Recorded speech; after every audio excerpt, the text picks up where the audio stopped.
When you were scoring I Spy, which ran from 65 to 68, were you asked to, or did you use any of the popular music of the time in any of those shows? No. You didn't feel it was appropriate? I didn't feel it was appropriate, and it didn't become a standard form of music scoring until later on. And I think the popularity of using pop music scores, per se, background music and records and so forth, is to enable a lot of shows to be able to release an album of something, because they don't have a good enough score to release an album of the score, or a wide enough score, perhaps. You know, if you're talking about Indiana Jones, or you're talking about a score of some size, then surely you can do it without having to pay licenses for pop music. But without something to fill up the record, you don't have an album to release. And it's become kind of the avant-garde way of scoring a picture. You very seldom will see a picture now where you don't have a trailer going of 12 to 14 acknowledgments and credits of whatever the records were. But as far as the dramatic medium goes, I think it's overdone. You did 2 great albums of music from I Spy, though. I did. Of your music. Of my music. But that music came verbatim out of the show. I didn't write music for the album. The music came out of the show. Literally, in some cases, an entire cue. One was for Warner Brothers and one was for Capitol, I think. That's correct. Yeah, the first one was for Warner Brothers. Unfortunately, they caught a hit record with somebody at the time. Mine was an independent record, which was granted to them by license, and they didn't do much in the way of exploitation. And the second one, Bobby Gentry's Ode to Billy Joe, or whatever that was, caught fire. And again, what's hot is what they work on, and what's not, they don't. And you know, you can keep claiming that you're a victim of circumstances, but maybe the truth of the matter is that the record-buying public didn't like the music, or didn't think enough of it to buy an album. One of the terms you used earlier I want to go into a little bit. You said that you were a packager. What does that mean as a composer in television? What were you as a packager? The music costs, direct music costs, included the orchestra, the copying, the cartage, the rentals, the fringe benefits, whatever attendant costs there were to music. I made a figure of the entire music package so that the producer knew that his music budget would run that many dollars a week. And I delivered the music for that figure. And sometimes I got killed, and sometimes I didn't. And when I got killed, I learned from that and tried to make sure that the package was not only good for them, but it was good for me. So does that mean that your company, you had a business arrangement with Thomas Leonard Productions whereby they gave you an amount of money to provide the entire music for a show, and then whatever profit you could make, or whatever loss you had to incur was yours? Yeah, and the budgets were always reasonable. We weren't about to get rich off of any one show. Well, wasn't that an unusual practice for the time? I think it was. Why did you go that route? I went that route because it avoided having to account to accountants and to people in production and all the rest of that. It was convenient for the production company because they could sit down and manufacture a show budget and say, well, we know the music's going to cost us $4,400 for I Spy, or whatever the number was. Or we know the music's going to be $1,700, and we don't have to worry about K-2s and withholding slips and fringe benefits and Social Security and the Motion Picture Health and Industry Fund or any of that. That's in the package. So it was a clean business deal from their area, and it was a good business deal from my area. So did you have a small company of people who handled these sort of administrative issues? I had an accountant. That was it. I did the breakdown of the budget. Once we had an approval on the budget, it was a question of billing the agency who paid us directly. And we didn't have to go through tons of paperwork to justify the budget. The budget generally was given to us by them. This is what we have to spend on music, and I would say to them, this is what we can give you in return. We can't give you a 40-piece orchestra because we're only budgeted for 15, but we'll give you 15. And it worked that way, and again, that was a question of trust. After doing a couple of shows, I think they came to depend upon me to give them a square price and give them great product for the price they paid. When it came to a show like Mainly on the Plains, where you felt you needed a larger orchestra, did you then go back and say, we need more money this week? Never. I paid for it. Because you made the decision that dramatically this is what the show needed. That's correct. I had one instance of, well, the first season of I Spy, I manufactured a budget which I thought would be adequate, and it wasn't. And by the third week, I knew I was going to get killed. And I never said anything to Sheldon because at the same time he was going through growing pains and he was getting killed financially because of logistics, statistics, and everything else that was going on. So I went through the season. At the end of the season, I called him up and I said, I want to have a meeting with you. And I had never had one before. And I went to the office and I laid down my books. I said, that's how I came out. I made less money on this show than union scale for conducting.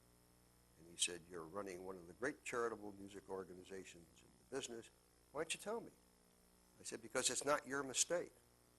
It's my mistake. And he said, okay, what do we need to straighten it out?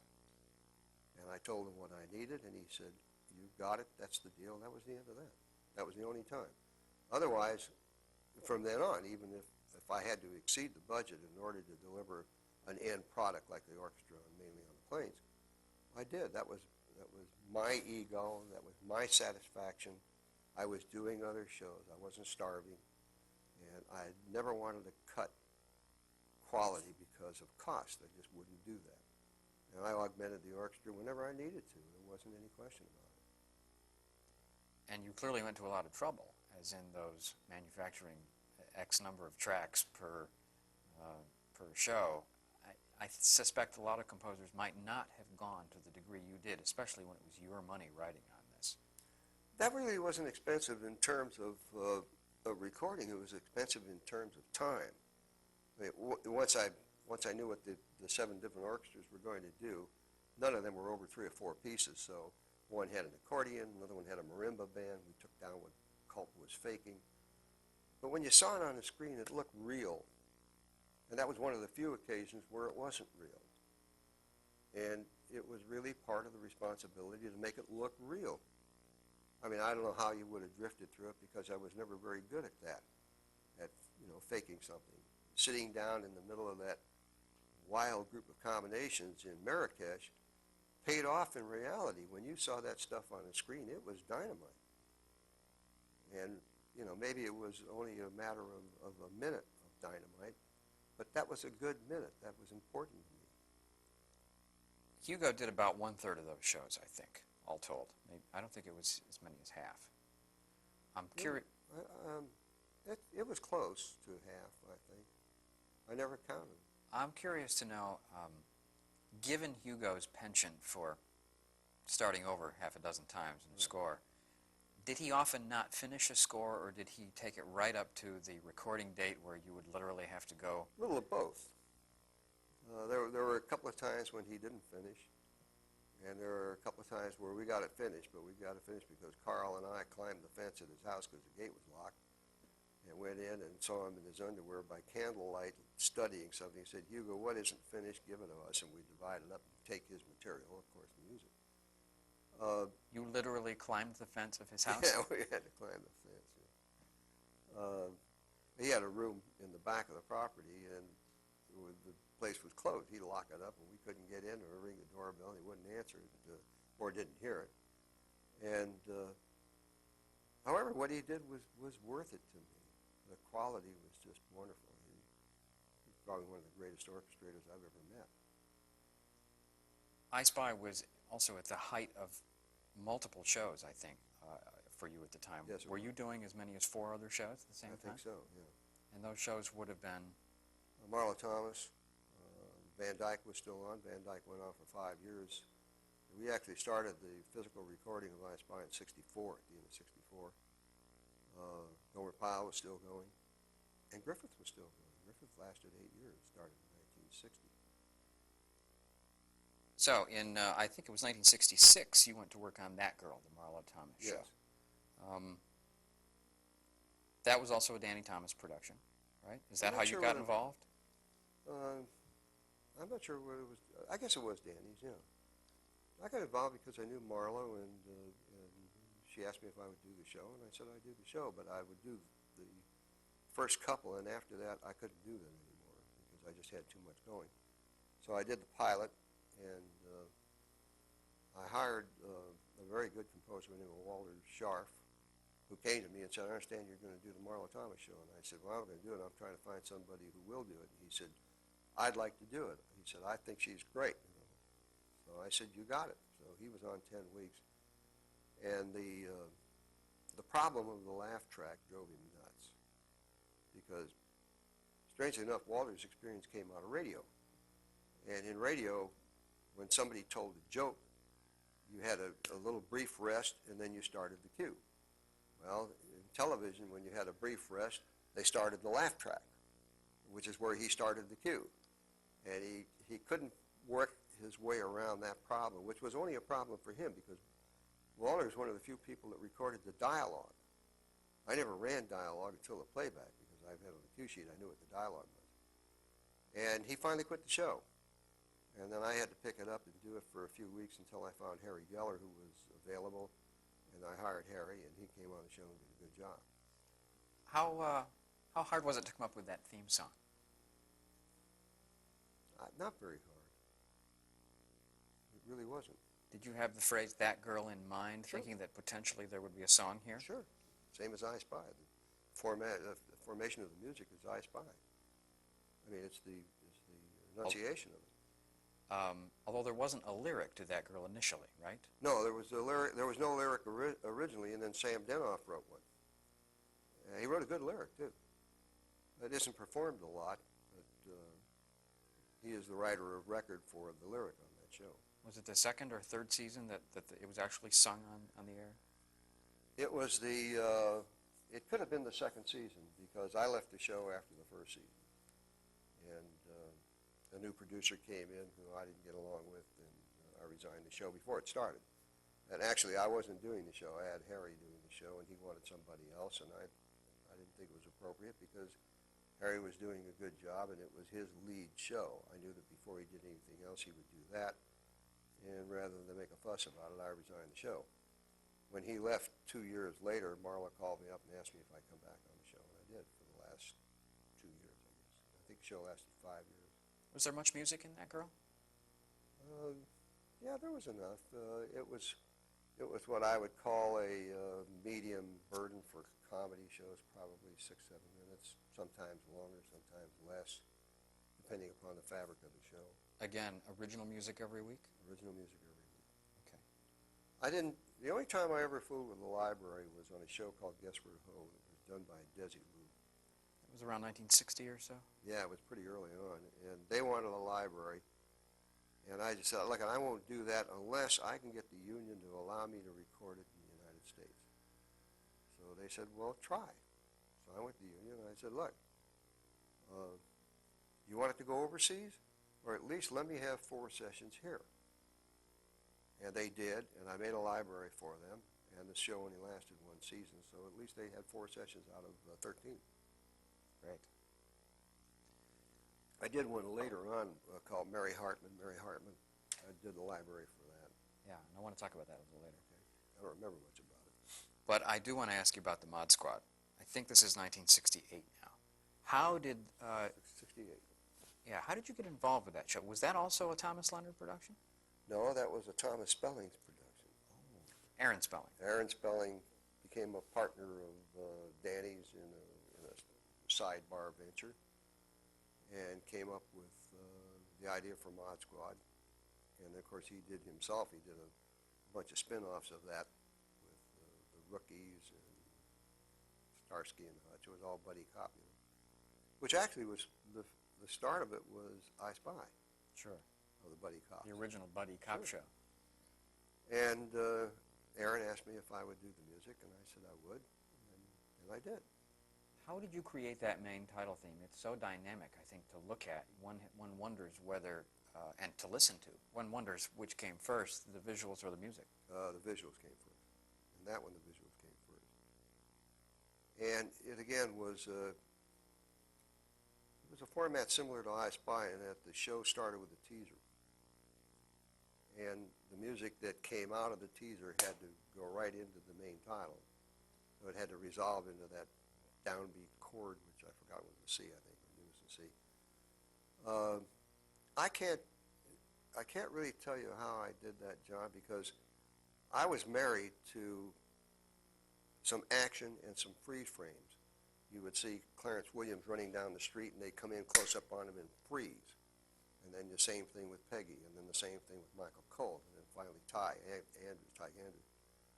And in blocking out where those freezes occurred and making up my mind that I was going to accommodate them in one way or another, it didn't fall into any given pattern. And that theme wound up being a tempo layout of 4/4-7/8-6/8-4/4. And it suggested a musical pattern that seemed appropriate, and I went with it and let it happen, and it happened real well, I thought. It was a good title in as much as the music didn't sound like it was accommodating the picture necessarily if you listen to the track alone, but it accommodated everything in the picture. Was there any pressure at all, because these were young, hip cops, to do a kind of rock and roll kind of score? There was, definitely. And where did that pressure come from? Came from the network, who said, in effect, we would like to have a Simon and Garfunkel type of score. And I said, with or without words? And I forgot who the network guy was, said, well, no, without the words. Well, Simon and Garfunkel without the words, a couple of rhythm guitar players. You know, what are you talking about? Well, we'd like to have that kind of modern rock and roll beat. You know, there are 11,000 different kinds of rock and roll. And I hired Shorty Rogers to do the part of the pilot with me because we were really pressed on time. It was an hour-and-a-half pilot, or 2-hour pilot. I forgot. I think it was an hour and a half. No, it was 2 hours. And Shorty was into that much better than I. Shorty was the great jazz arranger. Yeah, and trumpet player. He was a fine writer too. He wrote the end theme, which I thought was wonderful. We used it every week as a walk-off into the sunset theme. And we did the pilot, and rock didn't work very well. It worked okay in the chases, in the car fights, and car chases and fights and all that stuff. Then the rock worked great. But for scoring, rock and roll is not harmonically very sophisticated, and unless you have rhythm going, it doesn't really work well as a dramatic entity. And by the third show, I tried mixing serial music in 12-tone. And I expected to get some screams of pain, and I didn't. And we wound up doing the rest of the shows. Shorty didn't make the show. He got hung up with somebody in Las Vegas, and I hired Billy May to alternate with me. Because by that time, I knew that I had to have somebody do every other show. I couldn't handle it. And Billy was wonderful. And we went into 12-tone. Two quick questions there. One is Billy May, of course, is also a great jazz arranger. Wonderful arranger. I think he's a genius. I think a lot of people agree. And the other issue is maybe you could just briefly define what 12-tone music or serial music is and how you applied it to the Mod Squad. I don't know how to define serial music. It's the use of all 12 notes in the scale. You very seldom have key centers. It's a study of its own. I studied for years with George Tremblay, who was a serial teacher. It's more aligned to the evolving current music. It's a 20th century. It's a 20th century technique. Yeah, I think it's probably 21st century technique now as applied to how it's developing. Originally, it was very pointillistic and non-melodic, and it doesn't have to be. And I know it's just very hard for me to describe how we used it, but why was it right dramatically? because it creates dramatic tension. You can make it hurt the fillings of your teeth if you wanted to. But by the same token, it can be soft, and at the same time, it doesn't resolve itself the way you're used to listening to. And it just seemed to me like there wasn't a standard format that would have worked with rock and roll in the standard musical format that then go into rock and roll. It would be kind of like two different genres going on at the same time. For some reason or other, which I can't explain, as I say, I expected to get a scream of pain and never did. Everybody that I worked with, well, mostly was Harv Bennett and Tony Barrett, who were the line producers. They accepted it, they liked it, it worked, they left me alone. Did you continue to use any kind of sort of rock beat during the chases? Always. Always. The chases were pure rock. Okay. They were orchestral rock. They weren't, probably as advanced as heavy metal or as the Stones. It wasn't that kind of thing.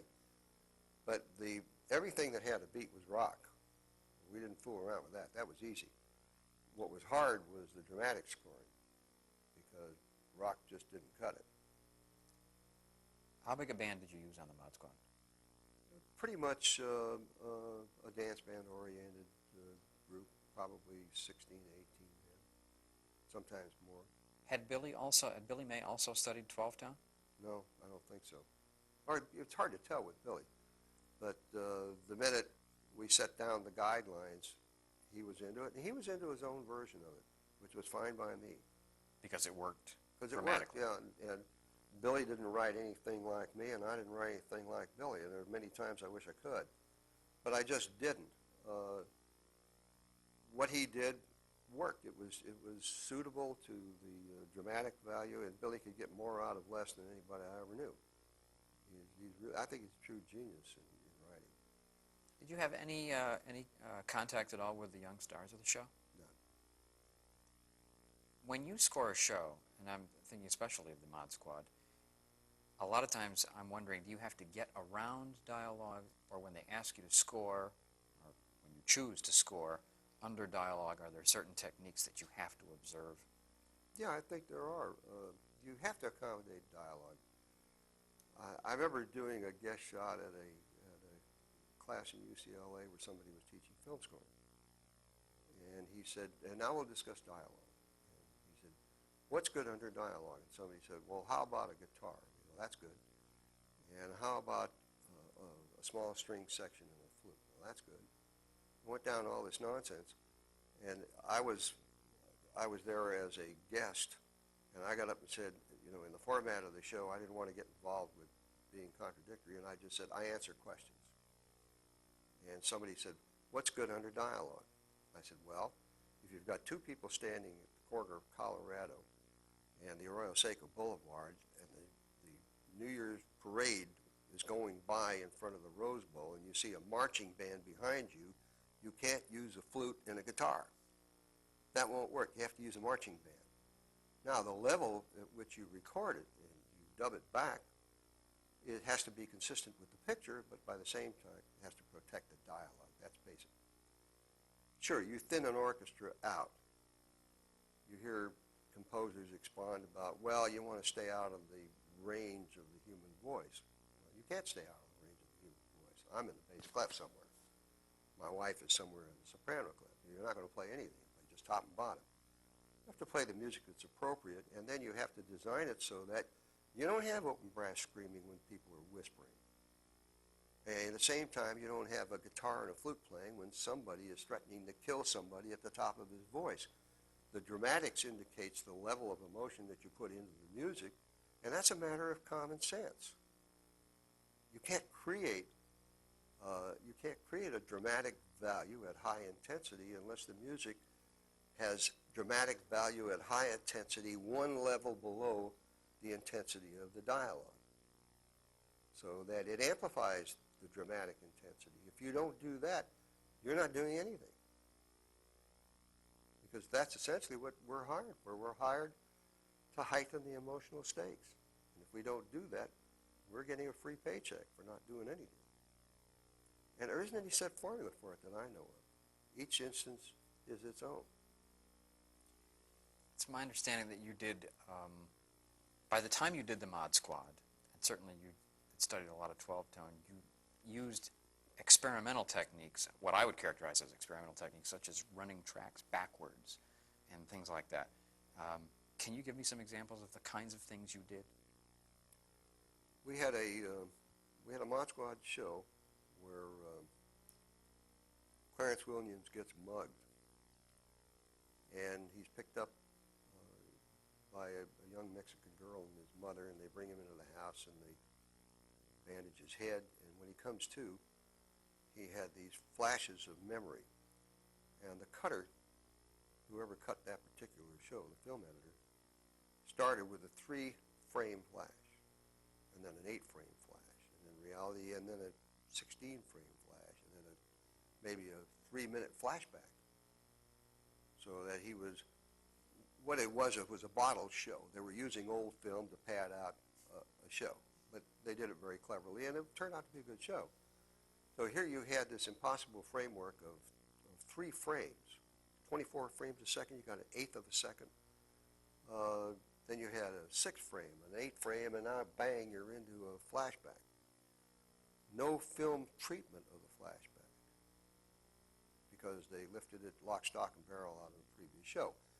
The flashes take him into remembering when he was being chased by somebody with Michael Coe. Their hair was like this, and their pants were like that, and so forth. So there was no film accommodation. Later on, they did some Vaseline smears on it. It didn't really work.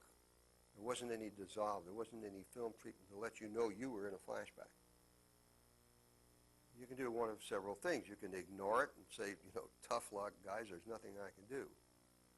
And there's nothing that you can play in an eighth of a second that's discernible. So I started out by reversing a track.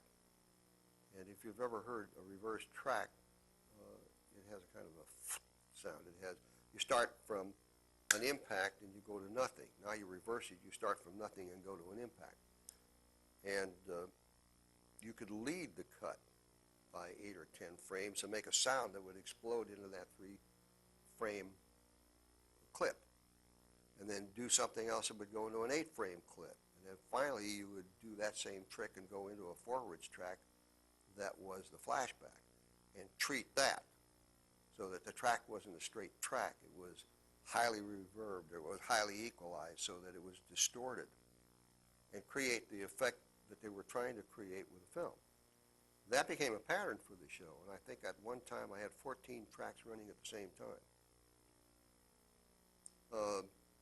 From a recording standpoint, it was not really very hard because what was hard about it was the union will not allow you to overdub yourself. So I had to write the cue, and then whoever was left over that I didn't use in the cue provided the reverse track. And the last sequence in that picture was, I think, 8.5 minutes long, involving flashbacks, involving forwards tracks, and treated tracks. It was very effective. And probably nobody in the world knew how it happened, but they weren't concerned. They were concerned with it happened. But it had an undeniable dramatic impact. It had undeniable dramatic impact, absolutely. And it was worth it to me. Okay.